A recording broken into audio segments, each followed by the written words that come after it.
नमो नमः। श्रीमद् वाल्मीकि रामायणम् अयोध्या कांडम अष्टषष्टितमः सर्गः। राम द्वारा भरत के गुणों की प्रशंसा। सुसंरब्धं तु सौमित्रिं लक्ष्मणं क्रोधमूर्छितं रामस्तु परिशान्तव्यात् वचनं चेदमब्रवीत्। युद्ध के लिए उद्यत तथा क्रोध से परिपूर्ण लक्ष्मण को शांत करने के लिए श्री राम ने कहा, किमत्र धनुषा कार्यम असीनावास चर्मणा महेश्वासे महाप्राज्ये भरते स्वयमागते। हे लक्ष्मण, महाधनुधारी और महापंडित भरत के स्वयं आने पर धनुष, ढाल और तलवार से क्या प्रयोजन, अर्थात तुम उनसे क्या जीतोगे। पितुः सत्यं प्रतिश्रुत्या हत्वा भरतमागतं किं करिष्यामि राज्येन शापवादेन लक्ष्मणा। हे लक्ष्मण, पिताजी की आज्ञा पालन की प्रतिज्ञा करने के पश्चात भरत का वध करके मैं लोक निंदा से युक्त राज्य को लेकर क्या करूंगा। यद्द्रव्यं बान्धवानां वा मित्राणां वा क्षये भवेत् नाहं तत्प्रतिगृह्णीयां भक्षान् विषकृतानिव। बंधु बांधवों और इष्ट मित्रों का वध करने से जो धन प्राप्त हो मैं उसे ग्रहण नहीं कर सकता। मैं तो उसे विष मिले हुए भोजन के समान त्याज्य समझता।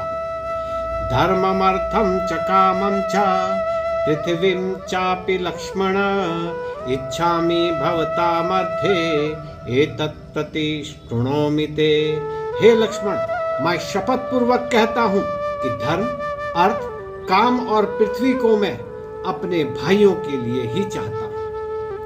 भ्रातॄणां संग्रहार्थं च सुखार्थं चापि लक्ष्मण राज्यम् अप्यहमिच्छामि सत्येनायुध मालभे। हे लक्ष्मण, मैं अपने हथियारों का स्पर्श कर सत्य सत्य कहता हूँ कि मैं राज्य की कामना भी भाइयों के पालन और सुख के लिए ही करता हूँ। नेयम मम मही सौम्य दुर्लभा सागरांबरा नाहिच्छेयम अधर्मेण शुक्रत्वामपि लक्ष्मण। हे सौम्य, समुद्र से घिरी इस पृथ्वी का राज्य हस्तगत करना मेरे लिए दुर्लभ नहीं है, परंतु लक्ष्मण, मैं अधर्म से तो इंद्रपद को भी प्राप्त नहीं करना चाहता। यद्वीना भरतं त्वां च शत्रुघ्नं चापि मानदा भवेन्मम सुखं किंचित् भस्म तत्कुरु तां शिखी। हे मानद, तुम्हारे बिना, भरत के बिना और शत्रुघ्न के बिना मुझे जिस किसी वस्तु से सुख मिला हो, अग्नि उसे भस्म कर डाले। मन्यहमागतो अयोध्यायां भरतो भातृवत्सलः मम प्राणात् प्रियतरः कुलधर्ममनुस्मरन् श्रुत्वा प्रजाजितं मां हि जटावल्कलधारिणं जानक्या सहितं वीर त्वया च पुरुषर्षभ। स्नेहेनाक्रान्त हृदयः शोकेनाकुलितेन्द्रियः दृष्टुम् अभ्यागतो वेश भरतो नान्यथागतः। मैं समझता हूँ कि प्राण प्रिय और भातृवत्सल भाई भरत जब ननिहाल से अयोध्या में आए और हमारा तीनों का जटावल्कल धारण कर वन में आना सुना, तब स्नेह से पूर्ण हृदय और शोक से विकल हो तथा कुलधर्म अर्थात बड़े भाई का राज्याभिषेक का स्मरण कर हम लोगों से मिलने आया है। उसके यहाँ आने का इसके अतिरिक्त और कोई अभिप्राय नहीं है। अम्बां च केकयीं दृश्य पुरुषं च प्रियं वदन् प्रसाद्य पितरं श्रीमान् राज्यं मे दातुमागतः। बहुत संभव है कि भरत माता केकई पर क्रुद्ध हो और उसे कुछ कठोर वचन कह तथा पिताजी को प्रसन्न कर मुझे राज्य देने के लिए आया हो। प्राप्त कालम यदेशोस्मान भरतो दृष्टुमिच्छते अस्मासु मनसापेशा ना प्रियम किंचिदाचरे। यह उचित ही है कि भरत इस समय हमसे मिलने का इच्छुक है, परंतु यह संभव नहीं कि भरत मन में भी हमारा अनिष्ट चिंतन करे। विप्रियम कृत पूर्वम ते भरतेन कदानु किम ईदृशं वा भयं तेद्य भरतम योत्र शंकशे। क्या भरत ने इससे पूर्व कभी तुम्हारा कोई अनिष्ट किया है जो तुम्हें आज उससे इतना भय लग रहा है और उस पर संदेह हो रहा है? नहीं ते निष्ठुरम वाच्यो भरतो न प्रियम वचः अहम या प्रिया मुक्तः श्याम भरतस्य प्रिये कृते। भरत के विषय में तुम्हें ऐसे कठोर और अप्रिय वचन नहीं कहने चाहिए। अब यदि तुम भरत के बारे में कोई खोटी बात कहोगे या उसका कुछ अहित करोगे तो समझ लो वह सब व्यवहार मेरे प्रति हो।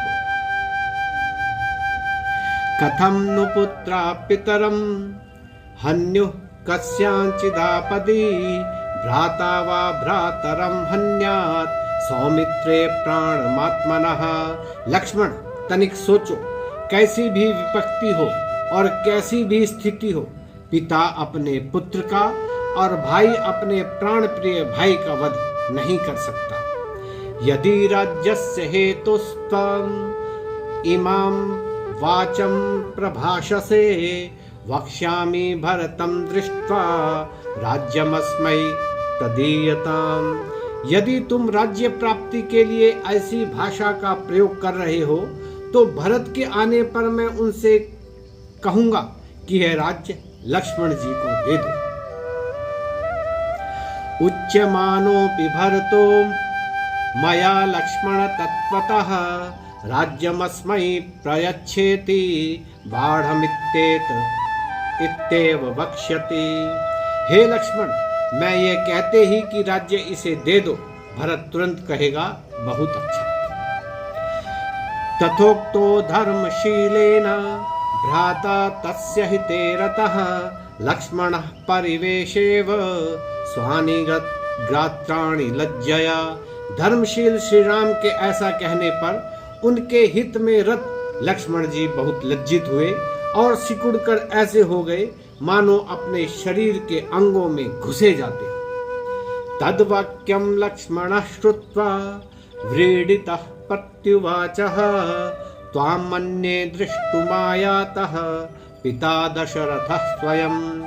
उनके उस कथन को सुनकर लज्जित हुए लक्ष्मण पुनः बोले, मुझे ऐसा जान पड़ता है कि महाराज दशरथ स्वयं ही आपको देखने आए हैं। व्रीडितं लक्ष्मणं दृष्ट्वा राघवः प्रत्युवाचः एष मन्ये महाबाहुर् इहस्मान् दृष्टुमागतः।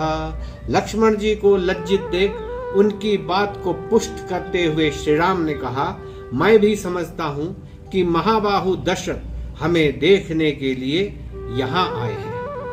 स एष सुमहाकायः कंपते वाहिनी मुखे नागः शत्रुंजयो नाम वृधस्तातस्य धीमतः। वह देखो, बुद्धिमान पिताजी का विशालकाय और ऊंचा शत्रुंजय नामक हाथी भी सेना के आगे आगे झूमता हुआ चला आ रहा है। न तु पश्यामि तच्छत्रम पांडुरंग लोक सत्कृतम पितुर्दिव्यम महाबाहे संशयो भवति हमें। किंतु हे महाबाहो, मुझे इस पर पिताजी का लोकोत्तर दिव्य एवं श्वेत छत्र दिखाई नहीं दे रहा है, अतः मेरे मन में संदेह सा हो रहा है। वृक्षाग्राद वरोहत्वं कुरु लक्ष्मणमद्वचः इतीव रामो धर्मात्मा सौमित्रिं तमुवाचः। अवतीर्य तु शालाग्रात् तस्मात् स समितिञ्जयः लक्ष्मण प्राञ्जलिर्भूत्वा तस्थौ रामस्य पार्श्वतः। हे लक्ष्मण, अब तुम मेरा कहना मानकर वृक्ष से नीचे उतर आओ। अब जब धर्मात्मा राम ने लक्ष्मण से यह कहा, तब युद्ध विजयी लक्ष्मण उस साल के वृक्ष से उतरकर और हाथ जोड़कर श्री राम के समीप एक ओर आकर खड़े हो गए। नमो नमः।